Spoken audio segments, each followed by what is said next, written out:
going to pick you up on a couple of points because actually 1937 was the first one of the big OBs that for the coronation of George the Sixth. Have I got that right? And Elizabeth. Yeah, but this building actually played quite a big part in that because obviously the BBC had quite a presence and the AET here and the BBC's presence at Savoy Hill was quite a big part of that operation. And secondly, we didn't do all of the cameras. We had a brilliant events team who did all the main stuff. We were doing a lot of work for news. But I'm going to talk a little bit about these things. I've only got 20 minutes, of which I've used 30 seconds already, so I'm going to rattle through it and sort of tell you a little bit about why we did it. And actually, one of the problems, and I know Matt's going to talk about this, is that we've got a lot of kit, a lot of bonded cellular kit now that we use day in, day out for our news gathering operations, and we've got a lot of sunk cost in those, and they've really replaced a lot of our sort of traditional comms and stuff. But the challenge is we can't really use them on large-scale events because what happens is everyone turns up and they get their mobile phone out and suddenly the networks become hyper-saturated and we can't get on them. So we did some tests, actually, again, in this very room. We did some early 5G tests on a private network back in early part of 2022. And then we did the Commonwealth Games in Birmingham where we put in a very sort of what we thought at the time was a brilliant thing where we put in a network with an antenna on and attached 2 cameras to it, and we did the baton relay arriving, and you can see there again that classic problem of everyone turning up and doing it. So I'm going to start with what is a sort of 5G NPN, but there's a couple of use cases where we think they work really well. So one is contribution. And contribution, by that I mean it's where you've got lots of devices. They're usually all sort of contributing at the same time. They're usually going point to point. They're usually, for news, the slightly lower quality, slightly higher latency workflows. But then we've got our production workflows, which tend to be what we use things like COFDM radios for. And those tend to be high quality, possibly time synced, and very low latency. And we've been testing 5G networks against both of these. Who's got a 5G phone? Yeah, see, you're all ahead of the curve, aren't you? You're probably all on these best efforts networks, and the mobile network guys have done a really good job of sort of getting out, selling you 5G, and the next thing they're going to sell you is 5G Ultra or 5G Extra or 5G whatever. But most of those are based on the 4G networks. They've just got a little bit of extra spectrum on. And they're not utilising all of the features that you can get out of a 5G network as in the specs. And there's a whole bunch of other stuff that's happening. We've got traffic prioritization where they can sort of select devices and make those go through. We've got network slicing where they can give you part of the network for specific applications. The snappily entitled PNI NPN, that's a public network integrated non-public network. Remember, there's a quiz at the end. And then sort of standalone non-public networks. But the reality is that all of these things in the middle, although they're coming, and slicing is probably something you're going to hear a lot about this year, standalone non-public networks are actually where we can gain a lot of traction, and there are also things that we can play with. And the reality, you get the idea. I'm not going to spend too long on here because of time, but there's also a whole bunch of spectrum, and our friends in Ofcom, just sitting over there. I won't slag you off, honest. They've made available some spectrum for us in the shared spectrum 3.8 to 4.2, which is just literally available for this type of operation or tests and trials and stuff like that. So we were able to work with them to get a bit of spectrum. You can see it there, and you can see stuff. So lovely. Who likes an engineering slide? Yeah, I thought you would.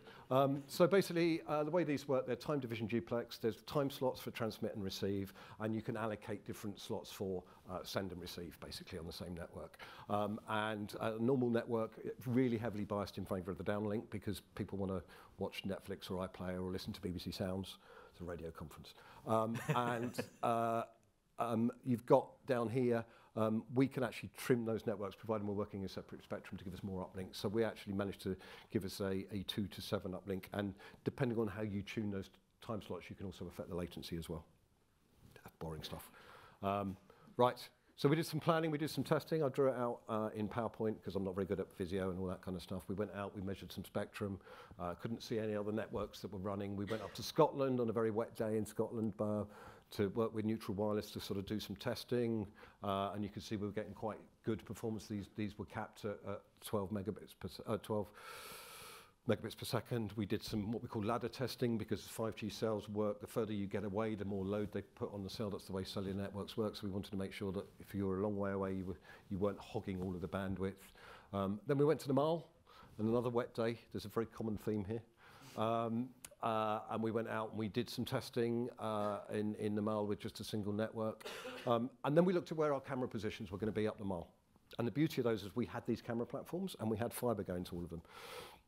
So we did some planning and we said, okay, well, if we put cells here, we can cover effectively the whole of the Mall. We did a simulation using some AI. Had to get it in. That basically says, okay, here's where we think we can get some good coverage. But did it work? Well, the guys from Neutral Wireless, credit to these guys, basically they're kind of specialists in this kind of work, and they did a lot of work on the planning, but they also built some UI that hooked into the 5G APIs that enabled us to see lots of detail that was going on the network. And essentially the whole thing was running in half a rack's worth of kit and then lots of fibre to radio heads. And there's me actually doing some proper work. Actually, I'll post for it, to be honest.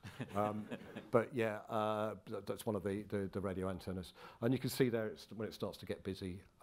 We had a proper rigger, not just me in a high-vis, rigging some stuff up on the mast. And there you can see the API and the kit that we used.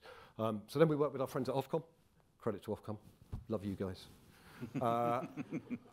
So yeah, did some kind of making sure we worked within the parameters, and that you were quite interested in what we were doing, I think, as well, because we recognised that there's a lot of potential in here. So we just made sure that we were working within the parameters, and we were able to see all of our kind of network traffic on there.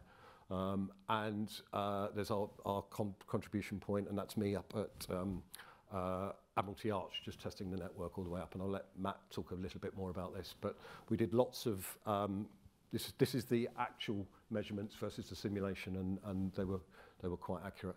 Then we went live. Matt will talk more about that. But actually we had quite a lot of broadcasters. One of our first big moments was when Charles came out and did a bit of a walk around. And our friends at Hayvision were running, just happened to be there. They were getting a 8.5 megabit per second on a single SIM within 37 milliseconds of round trip time into their servers at HD. So they were very happy with that. This is what actually happened on the day. All those yellow blocks there are people who were on air. You can see the Neutral Wireless network there running at 2 SIMs at 5 megabits per second, and everything else down in the kilobits. And we had a number of devices on there as well. It wasn't just live view and mobile viewpoint kit. We had some Wi-Fi devices. Radio actually used some of those, so they were using that Wi-Fi to get out of the kind of normal area that they had covered by radio mics. They could get out and get on our network to do sort of more colour pieces out amongst the crowd. And we opened it up to lots of broadcasters, so we didn't just say, hey, this is a BBC thing. We went out, and Matt will talk about what they did. We had a WhatsApp group for support, because I think you need that these days. And actually one of the really interesting things we were able to do there was get a phone call and say, hey, it's not working. We were able to move within that. And then we built a second network, because one's never enough. And the purpose of this, you remember at the very beginning I talked about contribution, so we were doing lots of kind of contribution stuff, but we wanted to sort of really test out this low latency, high quality. So we did some work with Sony, and they've got a low latency video encoder. That clap that you may or may not be able to see there, that's complete round trip. So that's from the camera into the network, round the network, back out, and then that's reverse vision. So you're kind of getting down into and that's all with one network.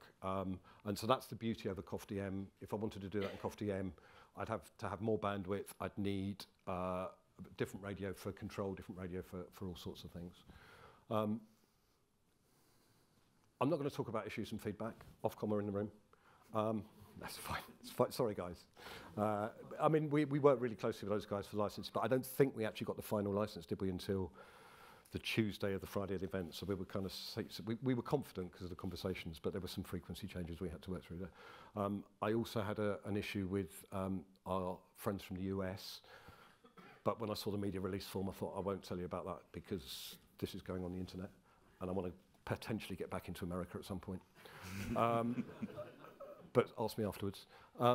But also, actually, massive team. So the guys from Neutral Wireless, right across the BBC, we had people from all sorts of areas from the BBC. Our colleagues in news, you can see Deborah Turner's there and Andy Reid, who was key to it. The brilliant Peter Taylor, who many of you will know, who masterminded the whole of the big scale of OB, and he's the guy who was responsible for the brilliant pictures that David talked about earlier. And the guy who made the coffee, actually, in Green Park. And then this guy. Hi. Who I've given 10 minutes to, so we might even have time for questions. I don't know about that. So Ian and the team made this cool thing, and somehow I got to play with it. So I'm Matt Gray. I'm a freelance broadcast engineer working in radio and TV. And a lot of my work over the last year has been with CBS News. CBS is one of the big American TV networks. Their news division's based in New York. Their evening news show gets 5 million viewers every evening.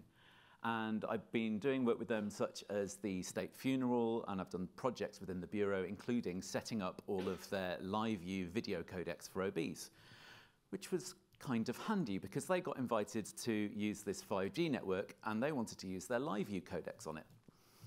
So LiveView make several different models. They're very popular. Each one has multiple cellular broadband modems, and it can use all of them at once for redundancy. Depending on which model you can get, it can have 1 to 4 video inputs. It's got low latency IFB comms. If you've got the really fancy one, it's got SRT low latency video back to it. And they're in use all around the world. But we needed to test it. So I joined Ian and the team and a load of other broadcasters on the very wet day in Canada Gate outside Buckingham Palace. Luckily, they provided a gazebo, which we were all huddling underneath. And the main thing that we needed to test was that the 5G kind of worked, not from a setting it up standpoint, but worked with the devices. Because we were using standalone 5G, and I didn't realize this until afterwards, actually, I'll be honest. Standalone means it is the 5G that's using the full stack, not the bodge of 5G on top of 4G LTE that everyone's got on their phones, as Ian said earlier. This is full stack 5G. So that meant it needed fancy 5G modems that supported the full stack, and all of the LiveView devices required a firmware update so they could talk to those modems and talk in full 5G. So there were members of the team from LiveView there to help us with that. So once we got them on the network and working, the next thing that I wanted to test was to see how well the signal would work in a crowd. So this 5G was running at about 3.8 gigahertz. And I know that higher frequencies get absorbed and blocked by things a lot better than lower frequencies. So I walked around holding the LiveView in stupid positions like up against my chest or with me between the antenna and the LiveView. I was hiding behind trees, all of this with a camera trying to send video back to CBS's London Bureau to try and get some interference in a real situation. And my suspicions were right, actually. It did block it quite a bit. So we needed a way of getting the antennas to a position that they could see the cell towers a lot better. Meet the Gandalf stick, as it ended up being called.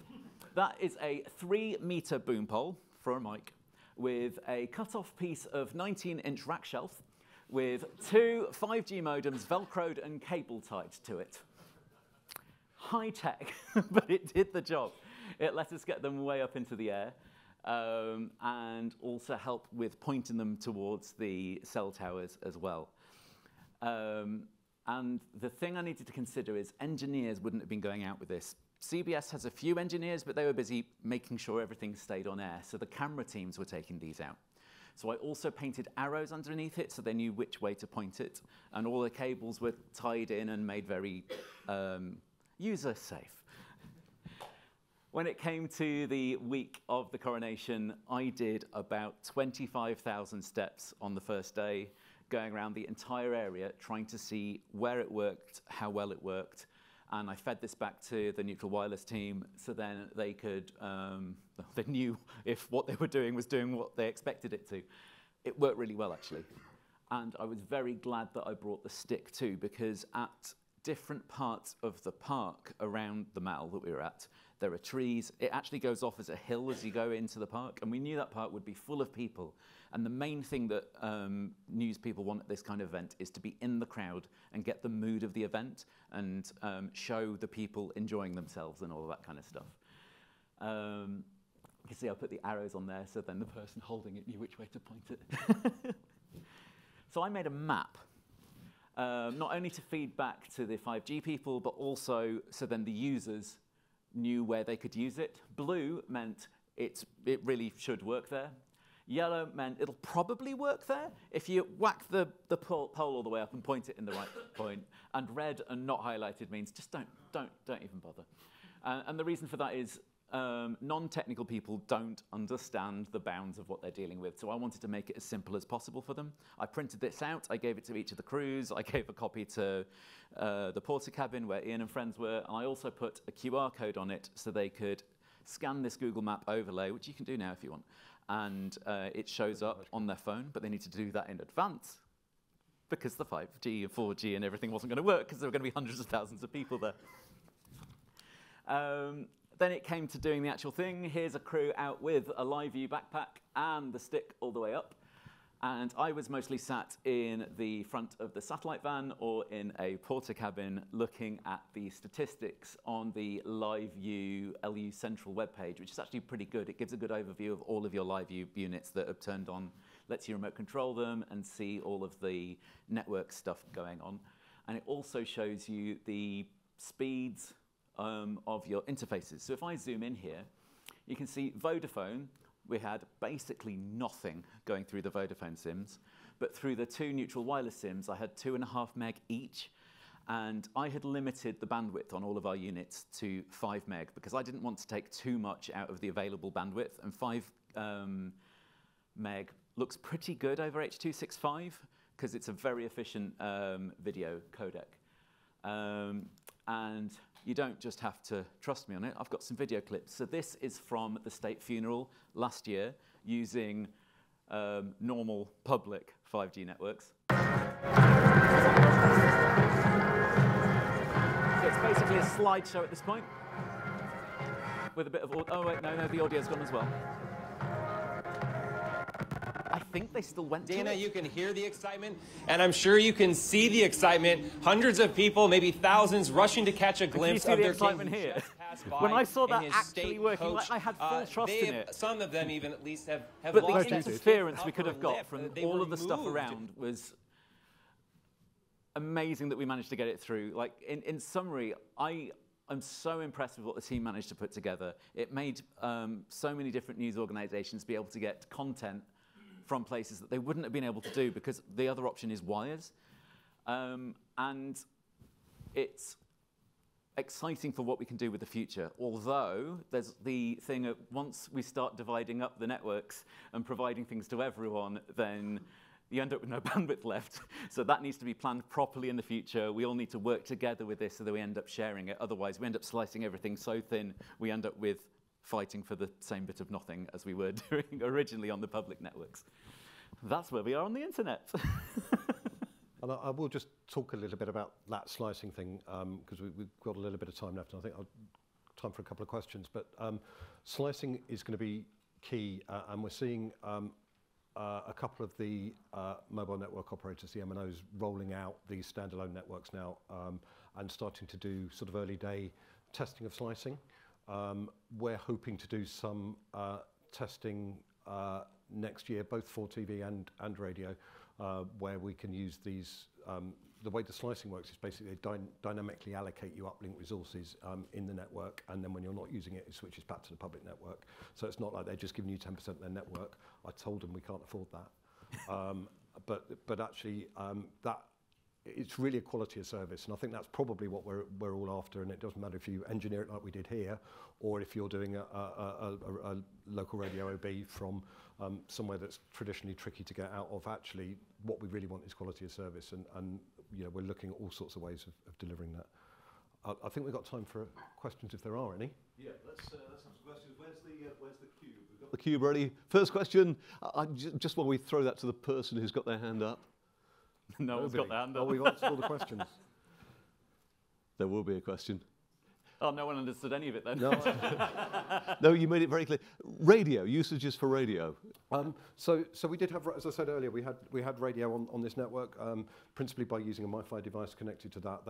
Basically we were giving internet to places where people can't get internet. So anything that you might use the internet for, whether that's contribution or whatever. And that's why I think slicing is going to be key to this as well. If you think about, let's just say there's an election next year. There may be places where radio want to get on air that are traditionally difficult to get to, so therefore you have to send a radio car, or you have to send specialist resources, or pay for a year's worth of fibre for 10 minutes worth of airtime. Actually, the applications around that, I think, will get really strong, and we'll see that. And we're just waiting for the MNOs, as I say, to sort of catch up. I think cost-wise, that we're looking at kind of studio applications as well. So there may be applications of very small scale networks. So the beauty of these things is you can run them in really, really small environments, and they do give you a little bit more than perhaps you get over Wi-Fi as well. So there The other advantage for radio as well is by sharing these networks, on a radio budget, you can get some access to it because the TV people are paying for the majority of it because they're using the majority of it. Effectively, it's just really good quality IP. So anything you do over IP, you can do over these networks. And the gubbins you need your end as a broadcaster, how do we sort of source that in? Because as you say, it's all custom stuff, isn't well, it? it's not really. I mean, actually, all of 5G core really is a computer. It's an i9 Intel PC running some software. That software is quite expensive, and then you add on a radio head and stuff like that. But that could be as small as a kind of MiFi sort of smoke detector type device, or it could be the massive radio heads that we had there. So there are different ways you can do that. I think that, as ever, I always say we don't buy technology. What we actually buy is we buy support models, we buy user interfaces, and we buy roadmap. And actually, by working with the companies who can sort of take this technology and give us those things, we'll find ways of deploying it. Okay, let's take a question. Hello. You talked a lot about how you used the network for the content feed, but that got me thinking about the monitoring and also whether there was any sort of multicast capability in the networks that you were using. And a broad question, where does that go? Yeah, so 5G networks are inherently unicast. That's the way they are. There are some technologies underneath that give multicast. There's also principally at this time we were using CISO rather than MIMO networks as well. So there are some MIMO stuff where you can get in there. Effectively for monitoring, as the technology progresses, there may be some, it won't be true multicast, but it might be synchronized simulcast, if that makes sense. It's one of the things that's in the spec for the next set of releases. So it depends on how, as ever, it's going to depend on how critical those things are. We've all done that thing where you're maybe trying, I guess for radio, the classic would be that you've got quite a long latency between your, if you've got a contributor on the end who's then listening to it over the internet, who's listening to it on, you would never advise a contributor to listen to something on sounds and then contribute back in via Skype or stuff like that. If we can get that latency down on our contributor feeds, or even things like Zoom or Skype or whatever, then but a lot of that is going to be challenging. But it's down to the radio network is not the challenge really. It's actually a lot of it's to do with the codec and the infrastructure that sits beneath it. And one final question. Oh, excuse me. Hi there, Ian. Nathan Dixon, Arkiva. Do you see the 5G being a sort of competitor or complementary to low Earth orbit satellite services? Complementary. So there are things where you might have a private network and then use LEO as your backhaul. We've done that. We did some work with, again, Neutral Wireless and the IBC accelerators on that, where and if you IBC this year, we were demonstrating that on both one-way band Starlink with an IP wireless network in there. So I don't think that will ever go away. It's going to depend on your application, your cost, your existing contracts and stuff like that. So there are, as ever with these things, it's a toy box full of connectivity choices. It might be that I've got full fibre to a venue. It might be that actually I've got nothing and therefore I need LEO.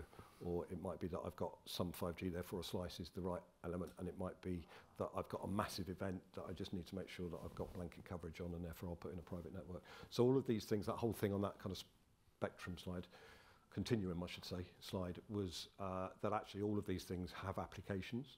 It's just a matter of kind of what's the right where do you get the right value? And combining the two works really well as well, because if you're in the trees where the audience are, you can't see the sky to get the low Earth orbit, and then a moving base station doesn't work so well with satellites that are also moving. So the 5G, if you've got your satellite downlink, allows you to then roam around the place that you there's this whole thing about network and networks, and we're seeing sort of actually now 5G signals coming over LEO. I think Starlink have been doing some tests, and there have been some other tests where actually satellites are doing 5G capabilities. So. Great stuff. Thank you so much for your presentation today. I shan't sadly ask you about America. There's no time, although we really need to know over coffee. Thank you very much indeed. Great stuff.